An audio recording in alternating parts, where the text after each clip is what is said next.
Class 10 आज 21 जुलाई 2020। आज हम लोग थ्योरम 6.2 थ्योरम, आज इसको हम लोग करेंगे कन्वर्स ऑफ बीपीटी। तो कन्वर्स ऑफ बीपीटी, बीपीटी जो पढ़े थे उसका जस्ट ये कन्वर्स है, मतलब उल्टा है तरह से कि a line drawn intersect any two sides of a triangle which is intersect two distinct points such that this by this equal to this by this, then we have to prove DE parallel BC। ये converse of BPT जो है, BPT जो हम लोग पढ़े थे उसमें line parallel था। एक ये जो लाइन ड्रॉ किया हुआ है ये पैरेलल था, लेकिन इसमें ये पैरेलल नहीं है। इसमें ऐसा बोला गया है कि कोई भी ट्रायंगल लीजिए, उसका कोई भी दो साइड को इंटरसेक्ट करने वाला एक लाइन ड्रॉ कीजिए। तो जैसे हम लोगों ने डीई को ड्रॉ किया, लेकिन डीई बीसी का पैरेलल नहीं है। यही हम लोग को प्रूव करना है कि डीई जो है ये बीसी का पैरेलल होगा। तो क्वेश्चन में गिवन क्या है कि A B C is a triangle, DE intersect AB and AC, DE intersect AB and AC where D and E respectively, यहाँ लिखा हुआ है, ये गिवन हो गया। and AD by DB, this by this equal to this by this। ये जो dot line वाला लाइन खींचा हुआ है ये कंस्ट्रक्शन है, इसको भी दिमाग से नहीं लेना है, इसको थोड़ा देर के लिए हम लोग हटा देते हैं। गिवन है AD upon DE equal to AE upon AC, then we have to prove this parallel this. अब हम लोग इसमें से टू प्रूव में DE पैरेलल BC, ये हम लोग यहां पे लिख दिए। कंस्ट्रक्शन में ड्रॉ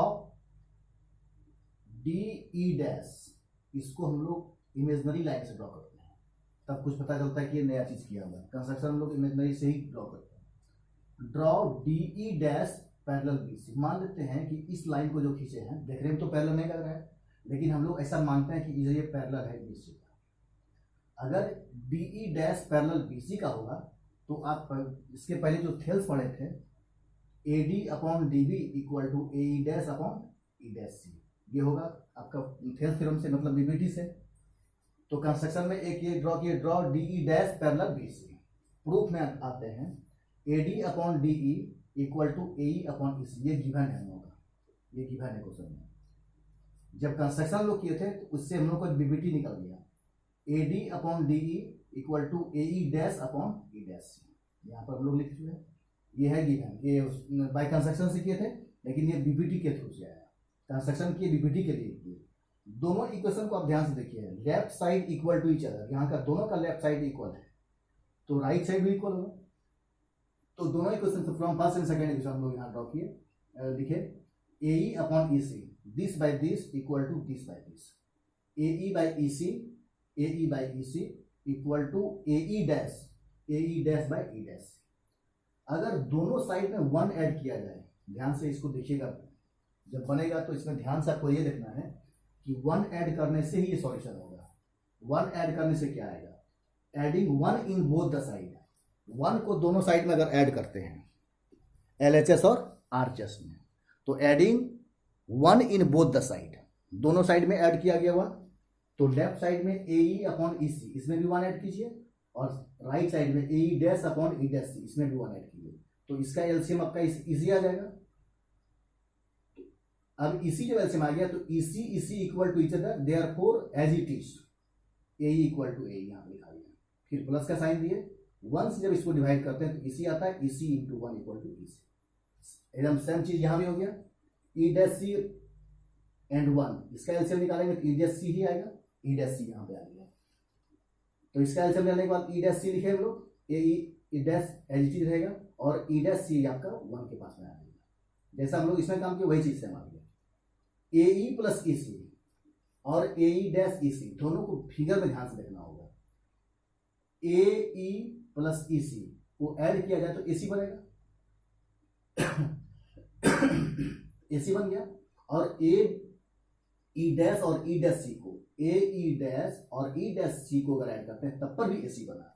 दोनों केस में दोनों का न्यूमरेटर सेम हो गया, ये भी AC हो गया और ये भी आपका AC हो गया। तो AC कैंसिल आउट, चाहेंगे इसको काट देंगे हम लोग, तो 1 यहां भी हो गया 1 यहां भी हो गया। क्रॉस मल्टीप्लाई अगर करते हैं तो EC को 1 से करेंगे, EC बन जाए EC, और E डैश C को 1 से करेंगे तो ये भी आ जाएगा। तो अब आप यहां पे एक चीज ध्यान से देखिए, इस चीज को हम लोग को ध्यान से देखना होगा कि EC और E डैश C,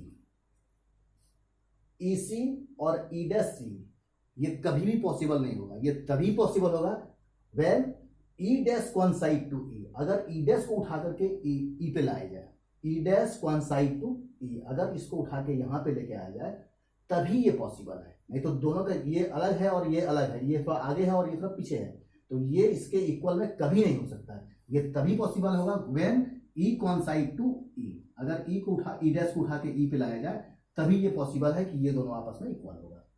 तो यानी कि E डैश को उठा के E पे लाना होगा और E को उठा के E डैश पे नहीं ले जाना होगा, इसलिए कि हम लोगों ने इसको कंस्ट्रक्शन किया है। तो जो कंस्ट्रक्शन किया है उसको हम लोग आगे पीछे कर सकते हैं, इधर उधर कर सकते हैं, लेकिन जो गिवन था उसको इधर उधर नहीं कर सकते हैं। तो इसलिए E डैश को कोइंसाइड अगर E पे किया जाए तभी ये पॉसिबल है। तो यहाँ पे एक चीज लिखना होगा, this statement will be possible when E dash coincide to E। ये स्टेटमेंट तभी पॉसिबल होगा जब E डैश को उठा करके E पे लाएंगे। तो ये तो पैरेलल ड्रॉ किए थे, तो ये आके जब इसमें सटेगा तो ये भी ऑटोमेटिक इसका पैरेलल हो जाएगा, क्योंकि इसी को उठा के अपने खींचा यहाँ पे। यानी कि ये जो गिवन लाइन था ये ऑलरेडी पैरेलल था, लेकिन पैरेलल नहीं हम लोग प्रूव करने के लिए इतना हम लोग को रीजन देना पड़ा। देयरफॉर ये हम लोग स्टेटमेंट यहाँ लिखेंगे, this will be possible when E dash coincide to E, so DE parallel BC। So DE यहाँ जगह कम था इसलिए हम लोगों ने उतना नहीं लिखा, क्योंकि हम लोग थ्योरम बना के पहले दे चुके हैं, इसलिए उसमें लिखा हुआ है सो DE पैरेलल BC। ये प्रूव करना था हम लोग का। ये हो गया। इस दोनों थ्योरम अपने अपने जगह पर अलग अलग मायने रखता है, इसलिए दोनों थ्योरम को आप अच्छा से ध्यान से देखेंगे और इसको 1 2 बार 3 बार बनाते रहिए, और इस पे क्वेश्चन बना कर भी हम देते रहेंगे। एक्सरसाइज का सारा क्वेश्चन, ये सारा क्वेश्चन हम लोग का इसमें बन के जाते रहेगा। एक्सरसाइज 6.1 अभी स्टार्ट करेंगे। 6.1 का शायद कुछ क्वेश्चन बना के भी दिए हैं। इसके बाद इस थ्योरम के बाद हम लोग सिमिलरिटीज का क्राइटेरिया जो है उसको हम लोग फुलफिल करेंगे, उसको पढ़ेंगे और अच्छा से पढ़ेंगे। ट्रायंगल्स को पढ़ना बहुत ही जरूरी है, क्योंकि इसमें क्वेश्चन बनता नहीं बच्चे से, इसलिए उसको ध्यान से देखेंगे और थ्योरम को। इसके बाद सिमिलरिटीज के बाद मैंने उस दिन भी बताया था कि सिमिलरिटीज कॉन्ग्रेंसी दोनों एक दूसरे का एकदम क्या बोलते हैं हम लोग, सहचर बोल सकते हैं हम लोग, एक साथ चलने वाला है। कभी इसका काम पड़ेगा तो कभी हम लोग का कॉन्ग्रेंसी काम पड़ेगा। तो सिमिलर ट्रायंगल इसके बाद हम लोग वीडियो बना करके सिमिलर ट्रायंगल के बारे में देंगे। Okay, thank you.